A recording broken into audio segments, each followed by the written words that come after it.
संसार में ऐसा कोई पर्वत नहीं जो इतना ऊंचा हो कि मनुष्य उसके शिखर तक पहुंच न पाए, उसे लांघ न सके। इस संसार में ऐसा कोई सागर नहीं जो इतना गहरा हो कि मनुष्य उसके तले को छूकर पुनः लौट कर आ न सके। एक छोटी सी बूंद पर्वत के शिखर पर पिघल कर बहने लगती है और देखते ही देखते वो महानदी गंगा में परिवर्तित हो जाती है। कारण क्या है? कारण है प्रयास, प्रारब्ध नहीं। ये प्रयास ही निश्चित करते हैं आपका प्रारब्ध क्या होगा। ये सारा खेल प्रयास और प्रारब्ध का ही है। आपके जैसे प्रयास होंगे वैसा प्रारब्ध आपका होगा। और यदि आपके ये प्रयास ऊंचे हो तो प्रारब्ध को तो आपके समक्ष झुकना ही है। क्यों? कई बार मनुष्य अतीत को देखता है, आज अहंकार में भर जाता है। कभी वर्तमान को देखता है, भविष्य के विषय में सोचता है, मद में चूर हो जाता है।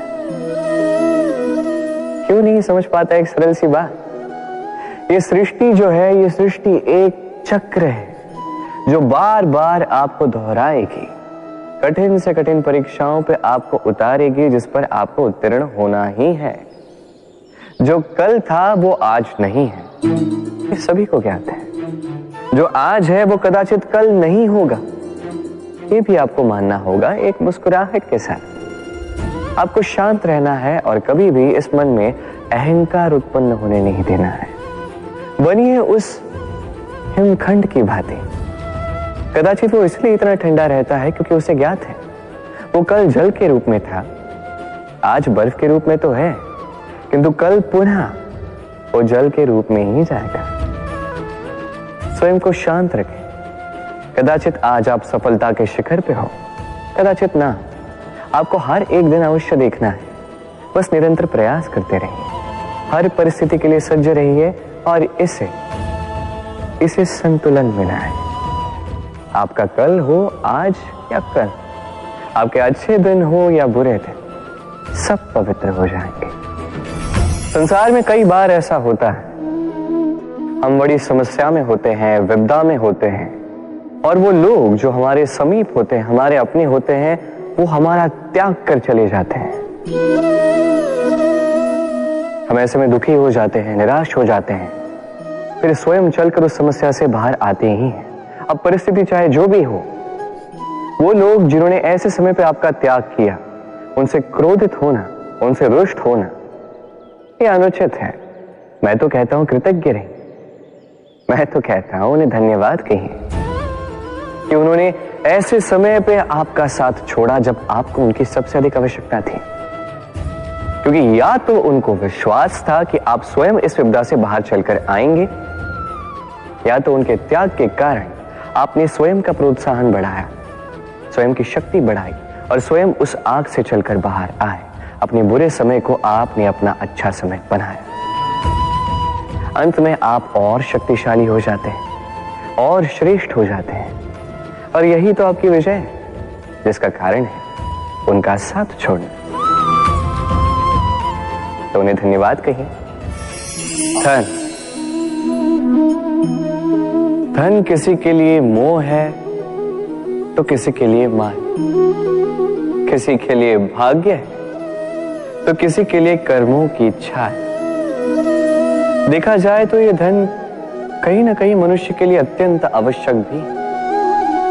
और इसलिए मनुष्य जो है अपना समस्त जीवन व्यतीत करता है इस धन को अर्जित करने। अनेक मनुष्य ऐसे भी होते हैं जिनका समस्त जीवन इसी धन में बीत जाता है। हर एक मनुष्य प्रयास करता है कि वो धनी बने, अधिक से अधिक धन अर्जित कर सके, संपन्न बना रहे। और ऐसा क्यों ना? क्योंकि यही एक वस्तु है जो अदा प्रदा व्यवहार में काम आती है। प्रयास हर मनुष्य करता है, धन अर्जित हर मनुष्य नहीं कर पाता। कारण ये कि मनुष्य सोचता है मेरे पास कुछ धन आ जाए तो मैं कुछ करके दिखाऊं। धन सोचता है कि ये मनुष्य कुछ कर दिखाए तो मैं उसके पास आऊं। इसलिए करके दिखाए। ऐसे श्रेष्ठ कर्म कीजिए कि धन स्वयं आपके पीछे भागने लगे। आप यदि धन के पीछे भागोगे तो आप अपना संतोष खो दोगे, किंतु यदि यही धन आपके पीछे भागने लगे तो आप महान कहलाओगे। इसलिए कर्म कीजिए, श्रेष्ठ कर्म कीजिए। ये धन तो फल स्वरूप आपके पीछे आएगा ही आएगा। जीवन क्या है ये जीवन?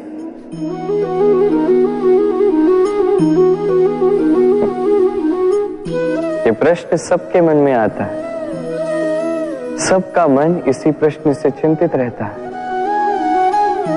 है क्या ये जीवन? इसका उद्देश्य क्या है? करे क्या है इस जीवन में? क्या ये जीवन कुछ पाना है या ये जीवन कुछ खोना है? क्या ये जीवन वो है जहां हमें परमात्मा के पीछे जाना है या हमें स्वयं को अपने स्वप्न के पीछे दौड़ाना है? क्या है ये जीवन? ये जीवन अत्यंत सरल है, एक शांत जल की भांति है, एक दर्पण की भांति है। ये जीवन है ठीक एक दर्पण की भांति। दर्पण क्या करता है? आपको वही दिखाता है जो आप करते हैं। आप मुस्कुराकर दर्पण में देखिए, दर्पण आपको आप ही का मुख दिखाएगा मुस्कुराते हुए। आप रूठ कर दर्पण में देखिए, दर्पण आपको वही दिखाएगा। आप खिलखिलाकर दर्पण में देखिए, दर्पण आपको वही दिखाएगा। यही है जीवन, एक दर्पण की भांति। ये मत सोचिए कि इस जीवन ने आपको क्या दिया है। सोचना ये है कि आपने इस जीवन को क्या दिया। यदि आप इस जीवन को सुख देते हैं, आनंद देते हैं, प्रेम देते हैं, तो ये जीवन भी आपको सुख, आनंद और प्रेम ही देगा। हमारे मन में सदैव एक प्रश्न आता ही, ये जीवन जो ईश्वर ने हमें दिया, एक जीवन ईश्वर ने एक आत्मा दी पृथ्वी पर जीने के लिए। जहां तक हमें ज्ञात है हमारे पास एक ही जीवन है, तो हम अवश्य ये सोचेंगे कि इसको सुधारा कैसे जाए। हर एक व्यक्ति सोचता है कि मैं क्या करूं जिससे ये जीवन सुधर सके, कौन सा कर्म करूं, कौन सा पुण्य करूं, कौन सा शास्त्र पढ़ूं जिससे मुझे वो ज्ञान मिले जिससे मैं अपने जीवन को सुधार पाऊं। समस्त जीवन व्यतीत कर जाता है इन प्रश्नों के उत्तर खोजने में, वो शास्त्र समझने में। कई सारे लोग फिर भी समझ नहीं पाते। चलिए आज मैं आपको एक सरल सी बात बताऊंगा जिससे आप इस जीवन को सुधार सकते हैं। जीवन, जिह्वा, इन दोनों की एक ही राशि। जिह्वा यानी आपकी वाणी, इस वाणी को नियंत्रण में रखिए, इसे सुंदर बनाइए, मधुर वाणी रखिए। जितना हो सके इसे सुधारिए, आपका जीवन सुधर जाएगा। क्योंकि वाणी ये होती अत्यंत शक्तिशाली। ये एक ऐसा बंधन है जो सामने वाले व्यक्ति को आपके व्यक्तित्व के साथ बांध देता है। तो इस वाणी को सुधारिए, इसे सुंदर बनाइए, आपका जीवन अपने आप ही सुंदर हो जाएगा। शत्रुता, एक व्यक्ति दूसरे व्यक्ति से शत्रुता कर बैठता है। दो घनिष्ठ मित्र, एक समय ऐसा भी आ सकता है जब ये दोनों एक दूसरे के परम शत्रु बन जाते हैं। इसके कई सारे कारण हो सकते हैं, किंतु प्रमुख कारण है आलोचना। जी हां, यदि आप किसी के विषय में आलोचना करते हैं तो हो सकता है वो आपका शत्रु बन जाए। अब मन में एक प्रश्न आ रहा होगा कि ये कैसे संभव है? आलोचना ये तो आवश्यक है। यदि मैं अपने मित्र के बुरे कर्मों के विषय में आलोचना ही नहीं करूंगा तो वह सुधरेगा कैसे? ये सत्य है कि आलोचना आवश्यक है, किंतु उससे अधिक महत्वपूर्ण और आवश्यक है आपका ये निर्णय की ये आलोचना किस स्थान पर करनी है। यदि ये सार्वजनिक रूप से करते हैं तो ये अपमान भी बन जाता है। यदि यही एकांत में करोगे तो ये परामर्श बन जाता है। अपमान कोई स्वीकार नहीं करता, वही परामर्श सभी को अच्छा लगता है। तो यदि आप किसी के लिए कुछ अच्छा चाहते हैं, किसी को सुधारना चाहते हैं और आपको लगता है कि आलोचना आवश्यक है, तो सर्वप्रथम समय, स्थिति और स्थान पर ध्यान रखिए, अन्यथा ये आलोचना आपको बहुत महंगी पड़ सकती है। तो आइए और मेरे साथ प्रेम से कहिए, राधे